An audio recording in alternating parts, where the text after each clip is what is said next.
پاشا، اس درخواست میں کیا لکھا تھا؟ میں اس کی بات بتاتے ہوئے شرمندہ ہوں۔ کیوں؟ جہاں پناہ ایک پاگل آدمی نے کہا ہے کہ آپ اس کے مقروض ہیں۔ ہم نے اسے محل میں بلایا اور اس کو رقم دی، مگر وہ راضی نہیں ہوا۔ وہ کہاں ہے؟ وہ ادھر ہی ہے۔ اسے اندر آنے دو۔ جیسے آپ کا حکم۔ فیصل کو اندر لاؤ۔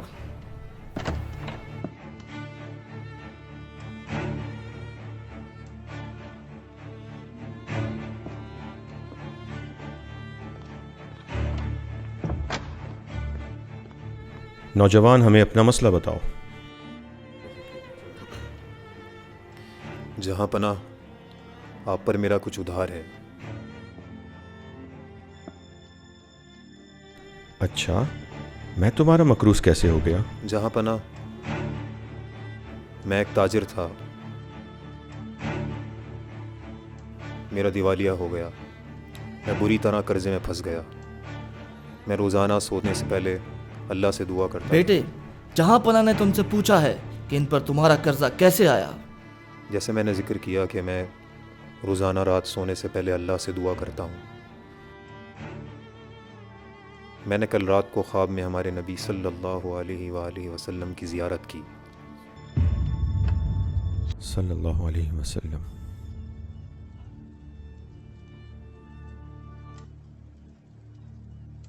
آقا صلی اللہ علیہ وسلم نے مجھ سے فرمایا کہ میرے حمید سے کہو کہ وہ روزانہ رات کو ہمیں درود و سلام بھیج کر یاد کرتا ہے، اور وہ کل رات درود پڑھنا بھول گیا۔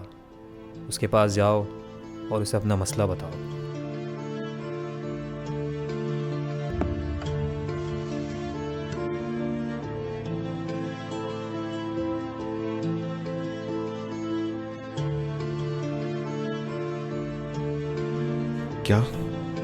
کیا فرمایا میرے آقا نے؟ کیا فرمایا؟ میرے حمید،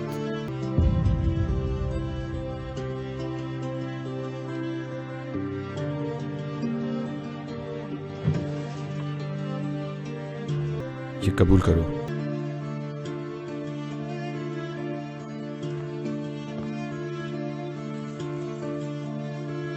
لیکن ایک بار پھر سے بتاؤ، کیا فرمایا تھا میرے آقا نے؟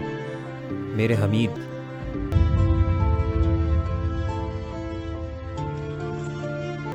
یہ بھی رکھو۔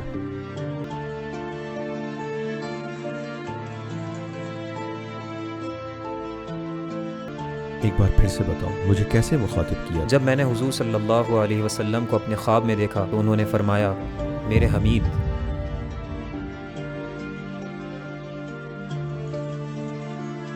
یہ لو، خدا کے لیے پھر سے بتاؤ۔ میرے حمید،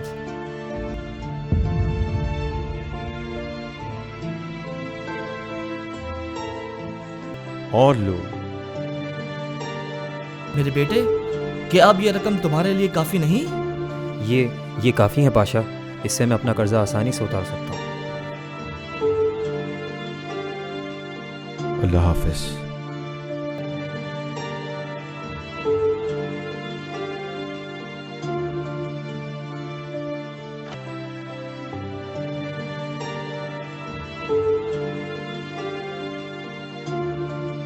جہاں پناہ، مجھے ڈر تھا کہ آپ سب کچھ ہی اس پر لٹا دیتے۔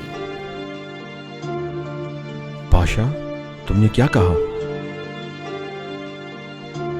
اللہ رب العزت کی قسم، اگر وہ کوشش کرتا کہ میری ساری جائیداد اور بادشاہت لے لے تو میں اسے دے دیتا۔ پاشا، میں کل رات کو کام کر رہا تھا اور میں تھک کر میز پر ہی سو گیا تھا اور درود شریف پڑھنا بھول گیا۔ اللہ میری اس کوتاہی کو معاف کرے۔